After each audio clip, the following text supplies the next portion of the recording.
Hello बच्चों, let's see this question. So the question says two projectiles A and B thrown with speed in that ratio 1:2 acquired the same height. If A is thrown at an angle of 45 degree with the horizontal, then angle of projection of B will be. Option A is 0 degree, option B is 60 degree, option C is 30 degree and option D is our 45 degree. Okay, तो चलिए बच्चों इस question को हम solve करते हैं। इस question में हमसे बोला गया कि दो प्रोजेक्टाइल हैं ए और बी, जिसको हम क्या करते हैं किसी स्पीड से हम थ्रो करते हैं। ठीक है, thrown with speed in the ratio 1:2। ठीक है, उन दोनों प्रोजेक्टाइल की स्पीड का रेशियो में गिवन है। एक्वायर द सेम हाइट, ये दोनों आपकी सेम हाइट क्या करती है, एक्वायर करती है। If A is thrown at an angle of 45 degree with the horizontal, then the angle of projection of B, हमें angle of projection of B को यहाँ पर फाइंड आउट करना है। ठीक है, तो देखिए बच्चों इस क्वेश्चन का जो आपका की कॉन्सेप्ट होगा, इस क्वेश्चन का की कॉन्सेप्ट देखिए, हमें यहाँ पर देखिए मैक्सिमम हाइट ऑफ प्रोजेक्टाइल आपको यहाँ पर मतलब यहाँ पर आपको मैक्सिमम हाइट ऑफ प्रोजेक्टाइल सही इस क्वेश्चन को सॉल्व करेंगे, क्योंकि वो हमें बता रखा है कि इन दोनों की जो हाइट है वो क्या है, इक्वल है। ठीक है, तो इस क्वेश्चन का जो आपका की कॉन्सेप्ट होगा वो हम लिख सकते हैं यहाँ पर कि आपका मैक्सिमम हाइट ऑफ प्रोजेक्टाइल। ठीक है, आपको प्रोजेक्टाइल की मैक्सिमम हाइट का फॉर्मूला पता होना चाहिए, मैक्सिमम हाइट ऑफ प्रोजेक्टाइल, या फिर आपको कैलकुलेशन करनी आनी चाहिए। ठीक है, अब देखिए मैक्सिमम हाइट ऑफ प्रोजेक्टाइल क्या होता है।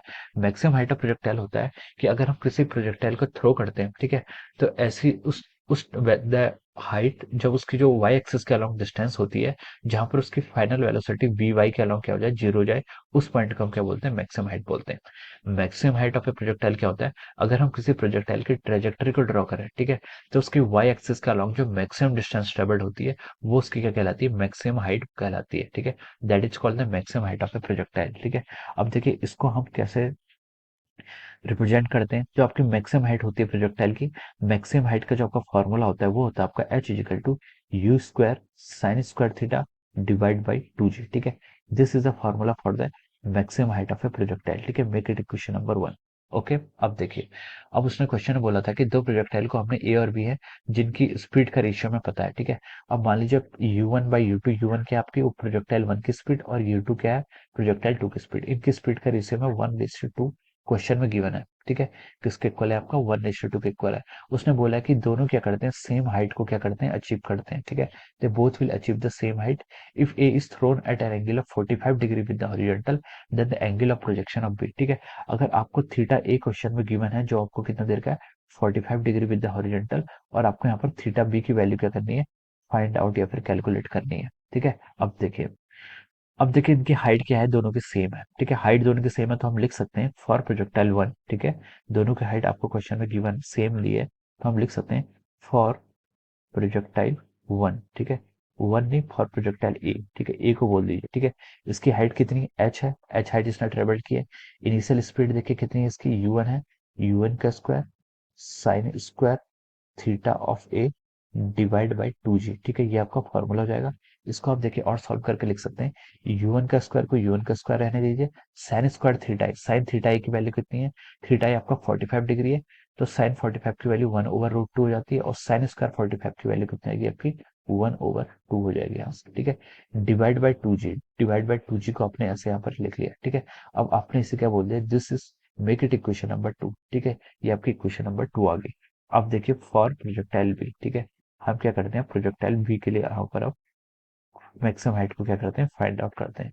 प्रोजेक्टाइल बी की आपकी जो मैक्सिमम हाइट है उसने क्या बोला है कि दोनों आपकी सेम हाइट एक्वायर्ड करती हैं, तो इसकी हाइट भी कितनी हो जाएगी, एच हो जाएगी। इसको हम क्या लिख सकते हैं, देखिए u2 का square sine square theta B divide by 2g। ठीक है, ये आपका प्रोजेक्टाइल बी के लिए हो जाएगा। ठीक है, अब देखिए प्रोजेक्टाइल बी की इनिशियल स्पीड कितनी है आपकी, u2 का स्क्वायर है साइन स्क्वायर थीटा बी, यही आपको एंगल फाइंड आउट करना है। ठीक है, आपको थीटा भी यहाँ पर फाइंड आउट करना है, डिवाइड बाई 2g लिख लीजिए अब इसे। ठीक है, और मेक इट इसे इक्वेशन नंबर 3। ठीक है, मेक इट इक्वेशन नंबर 3।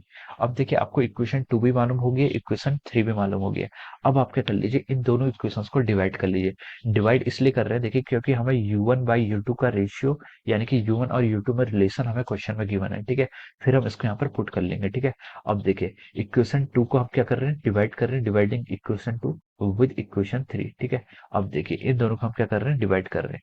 अब इनको डिवाइड करने के बाद देखिए जो हमारा इक्वेशन आती है, देखिए लेफ्ट साइड में आपका एच डिवाइड बाय एच कितना हो जाएगा, 1 हो जाएगा, इसको हम 1 लिख सकते हैं। ठीक है, अब राइट साइड में देखिए आपका 2g से आपका 2g सीधे कैंसिल हो गया। ठीक है, 2g से 2g कैंसिल हो जाएगा, और यहाँ से आपका क्या बच रहा है, देखिए u1 स्क्वायर बाई 2, ये आपकी इक्वेशन सेकेंड से बच रहा है, डिवाइड बाई u2 का square into sine square theta B, ठीक है, साइन स्क्वायर थीटा बी, ठीक है, ये आपका क्या आ गया, ये आपका इक्वेशन 2 से आ रहा है, ठीक है।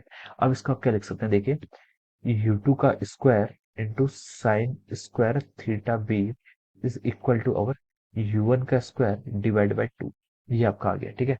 और देखिए आप यहाँ से क्या लिख सकते हैं, देखिए 2 times of our sine square theta B, 2 times sine square theta B किसके इक्वल होता है, आपके u1 बाई u2 के स्क्वायर के इक्वल होता है, ठीक है।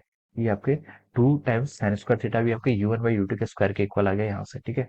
तो देखिए अब आप इसको लिख सकते हैं 2 times sine square theta B, इस टर्म को आप ऐसे ही रहने दीजिए, into is equal to u1 by u2 देखिए आपको क्वेश्चन में गिवन है कितना, 1/√2, ठीक है।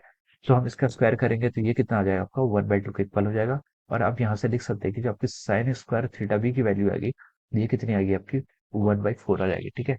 और यहाँ से आप साइन थीटा बी की वैल्यू फाइंड आउट करेंगे, तो साइन थीटा बी की यहाँ से वैल्यू कितनी आएगी, +1/2 -1/2, -1/2 को हम मतलब कैंसिल कर देंगे, क्योंकि वो वैल्यू आपकी नेगेटिव आ रही है, ठीक है, यानी कि नेगेटिव थीटा आ रहा है, ठीक है, विच इज नॉट पॉसिबल, ठीक है। तो यहाँ से जो आपको थीटा बी की वैल्यू आएगी, थीटा बी की वैल्यू कितनी आएगी, साइन 1/2 कितने पे होता है, 30 पे होता है, 30 पे यानी कि 5, 30 पे ही लिखना है, ठीक है। तो आपका 30 पे हो जाएगा, ठीक है। ये आपका क्या आ जाएगा, थीटा बी आ जाएगा। So this is the angle of projection of the projectile B, ठीक है। बी प्रोजेक्टाइल के लिए आपका एंगल ऑफ प्रोजेक्शन कितना होगा, theta is equal to 30 degree, ठीक है। तो ये आपका क्या हो जाएगा, this will be our final answer. हमसे क्वेश्चन में यही पूछा गया था, ठीक है, कितना कि 30 डिग्री। तो हम लिख सकते हैं कि जो आपका ऑप्शन सी है वो क्या है, करेक्ट है, ठीक है। So option C of this question is the right answer of this question. So I hope you all understood this concept. All the best and thank you so much.